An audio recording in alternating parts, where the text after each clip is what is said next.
TV7 Israel News is made possible thanks to your generous donations.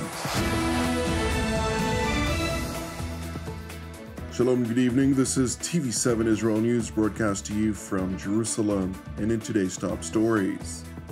Palestinian Islamists launched multiple barrages of rockets from the Hamas-controlled Gaza Strip toward Israel's southern communities. IAEA Director Ronen Bar reveals that his agency managed to foil over 200 serious terror attacks during the first quarter of 2023. The Czech Republic, which currently holds the chairmanship at the IAEA Board of Governors, pledged to support Israel's request to hold Iran accountable for its nuclear activities. Tensions continue to boil over in and around Israel, with a flashpoint of contention encompassing Jerusalem's Temple Mount. Ahead of Passover Eve, which is marked this evening, an evidence spike of inciting materials circulated on social media, claiming Israeli intentions to so-called storm the Al-Aqsa Mosque, which is situated on the grounds of the ancient compound. Consequently, after approximately 80,000 Muslim worshippers attended the nightly Tarawih prayer yesterday at sundown, several hundreds of Palestinian youth opted to barricade themselves inside the Al-Aqsa Mosque, proclaiming their intention to protect the Islamic shrine. Nevertheless, in light of a security regulation that bars anyone from sleeping at the compound overnight, negotiations ensued for several hours via the Jordanian Waqf, which urged the Palestinian youth not to exacerbate the situation. Nonetheless, the Palestinian youth refused to leave and forcibly blocked the entrance to the mosque. Consequently, Israeli riot police entered the compound, at which point the Palestinian youth hurled firecrackers, stones, and other objects toward the Israeli officers, who ultimately, after roughly 2 hours of activity, managed to overwhelm the rioters. According to Palestinian medical teams, approximately 240 Palestinians sustained separate degrees of injuries, while police confirmed that several dozen of the suspected rioters were apprehended. Subsequently, following the violent riots, Jordan's Foreign Minister Ayman Safadi accused Israel of bearing full responsibility for what he claimed to be a brutal Israeli attack on peaceful worshippers at Al-Aqsa, and called on the international community to condemn Israel, which he referred to as an occupation which perpetrates illegal, inhumane, and provocative practices, which, according to the top diplomat of the Hashemite Kingdom, are pushing towards an explosion in these holy days. Separately, Egypt's foreign ministry released a statement of its own in which it also condemned Israel and called upon the Israeli government to stop the blatant attack against worshippers at the Al-Aqsa Mosque. Meanwhile, riots erupted in multiple Arab neighborhoods in East Jerusalem as well as in the West Bank districts of Judea and Samaria. And while Israeli border police forces effectively managed to disperse the rioters by utilization of riot dispersal means, at 10 minutes after 3 a.m., as well as 3:23 a.m. respectively, rocket alert sirens sounded in Israel's Gaza periphery communities and the town of Sderot, forcing Israeli residents of these areas to rush into bomb shelters within the IDF Homefront Command's instructed 15 seconds. The IDF spokesperson's unit subsequently confirmed that at 3:10 a.m., 5 rockets were launched from the Hamas-controlled Gaza Strip toward Israel's southern communities.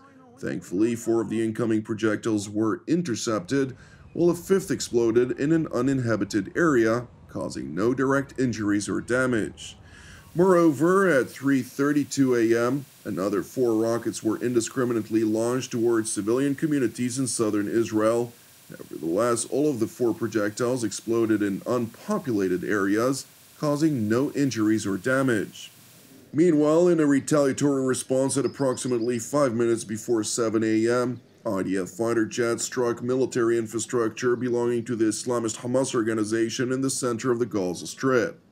The struck infrastructure included 2 weapon manufacturing sites and an unspecified storage unit, which the IDF spokesperson's unit highlighted, significantly harms the capabilities and prevents further weapon acquisition capabilities of the Hamas terrorist organization in the Gaza Strip.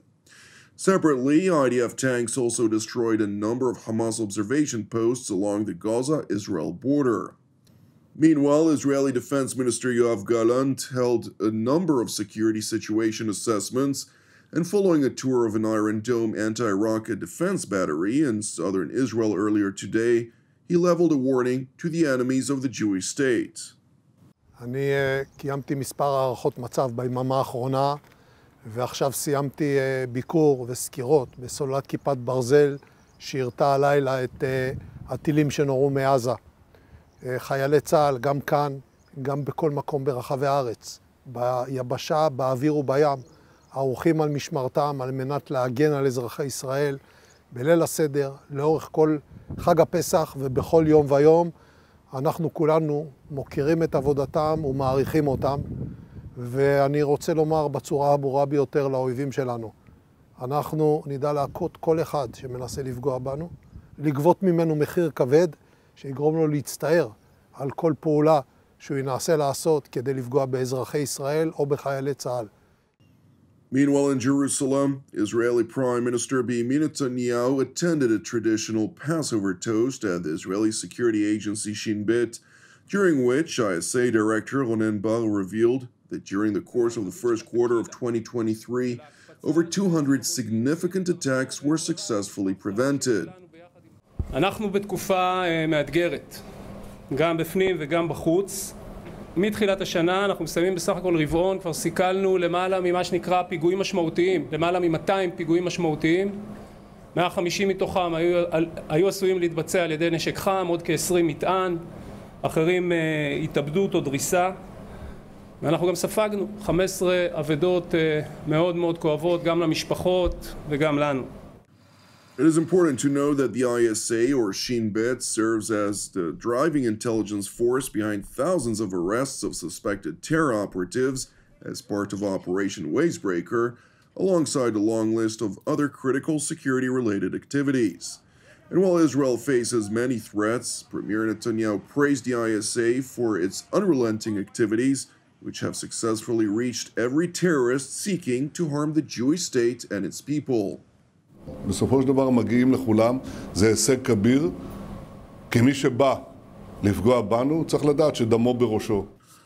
Prime Minister Netanyahu also attended a separate traditional Passover toast at the IDF headquarters in Tel Aviv, during which he seized the opportunity to commend the Israeli military and its top commander, Chief of General Staff Lieutenant General Herzi Halevi, for their unceasing efforts to safeguard the state of Israel.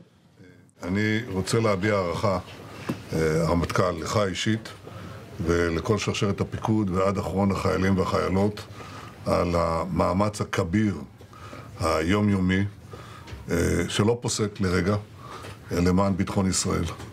המאמץ הזה רובו, אבל לא כולו, מוכר לציבור, אבל הוא מוכר לי, ואני יודע עד כמה הוא משרת את הביטחון של כל אזרח ואזרחית במדינת ישראל ושל המדינה שלנו.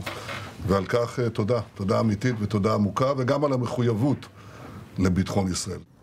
Well, Netanyahu continued by leveling a clear warning to Jerusalem's enemies not to test Israel's unwavering resolve to defend itself during a subsequent Passover toast at the Mossad intelligence agency headquarters. The Israeli leader also underscored Jerusalem's key objectives in the face of Iran, which openly seeks to destroy the Jewish state.